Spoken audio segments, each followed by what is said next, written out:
Resident Evil 2, a game that was released back in 1998 that took the same approach as its prequel, Resident Evil 1, and improved upon it. So that is why it is most notably referred to as one of the best, if not the best, sequel in gaming industry. After almost 2 decades, the game got a remake, which seems to be one of the best RE games so far. But there is always secrets to be found. In this video, we'll be going over Resident Evil 2 Remake secrets and Easter eggs that you never knew of. But before getting to the video, something really quick. We just passed 1,300 subscribers, and this is incredible, and I cannot thank you guys enough for that. But aside from that, I've just made my Instagram account and Discord server, and the links to both of them are in the description. Consider following them if you're interested. Now let's get into the video.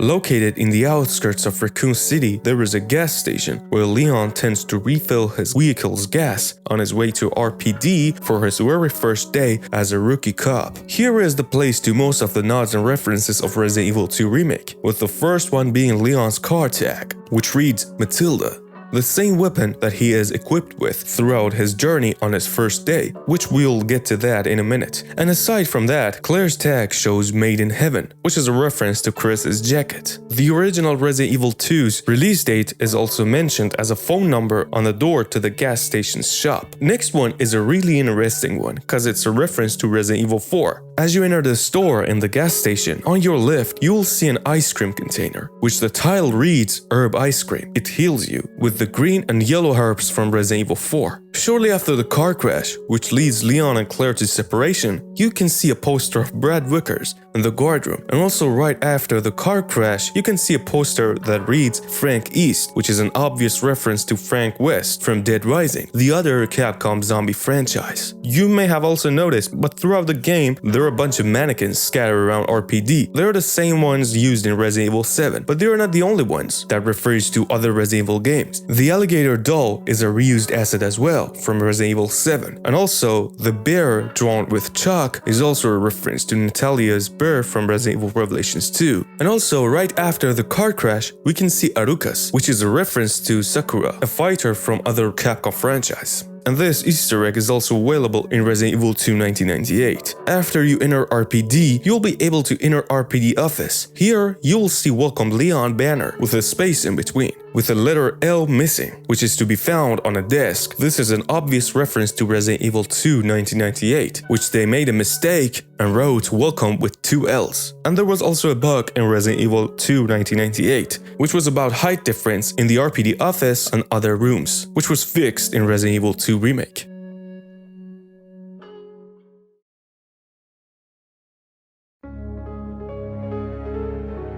Now let's talk about the controversial stalker, Mr. X. Well, back in the days, the ability to have an enemy stalking and searching for you was a big step, but he was only available in one of the 2 scenarios. But in the remake, he is available at both scenarios, but this time functioning like a real human. If you don't know, Mr. X chases you based on his sense. I mean, he sees and listens, meaning he won't follow you if you're not exposed, and he won't chase you if you don't make any noise. The noises are mainly opening and closing doors and shooting, so try to be more stealthy next time.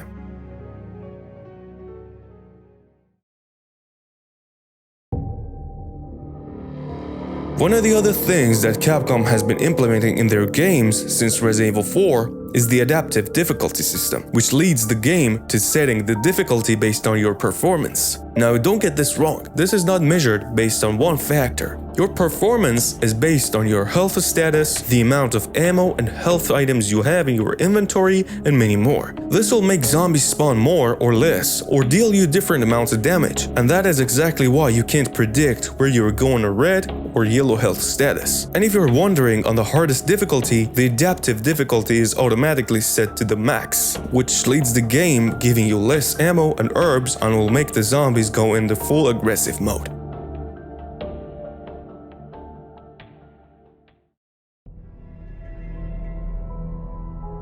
The opening cutscene of Resident Evil 2 Remake, where it shows some shots of Raccoon City, also seems to be inspired by the famous TV series The Walking Dead. And that is not the only Walking Dead reference in the Resident Evil 2 Remake, because Leon has a sheriff costume, which is an obvious reference to Rick Grimes from the Walking Dead series. In the RPD office, you will also see another reference to the original Resident Evil 2, which refers to the first time we meet Marvin Branagh. Capcom has also done a really interesting thing by writing down the name of the people worked on this game around RPD, like the board, and under the statue in the main hall of Raccoon Police Department.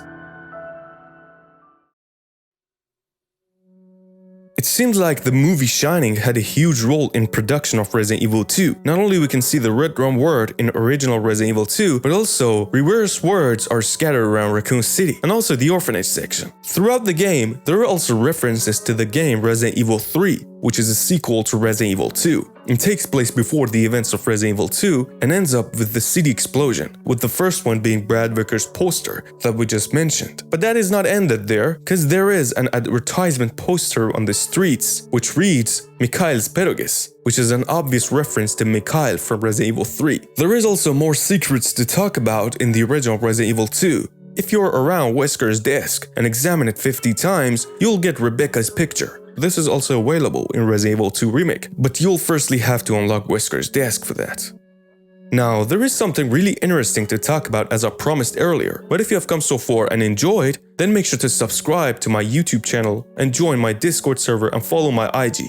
Now let's talk about Matilda. There is a lot to talk about Leon's personal sidearm, with the first reference being the movie Leon the Professional, which the characters' names are Leon and Matilda. It seems like Leon is always equipped with Matilda in all his games. Resident Evil 2 1998, Resident Evil 2 Remake, Resident Evil 4, and Resident Evil 6 somehow, and some other spin-off games as well. Throughout the game Resident Evil 2 Remake, we can find several attachments for the weapon, with one of them being the additional stock. Everything about the design is based on real life, even the stock, but also capable of becoming a holster as well in real life. But aside from that, the only thing that is left is the rapid-fire capability of Resident Evil 2 Remake's Matilda, which is not accurate compared to real life, since the rapid-fire is relatively slow and will lead to missing the other two shots, but in Resident Evil 4 it was made relatively better and was more accurate to the real-life design.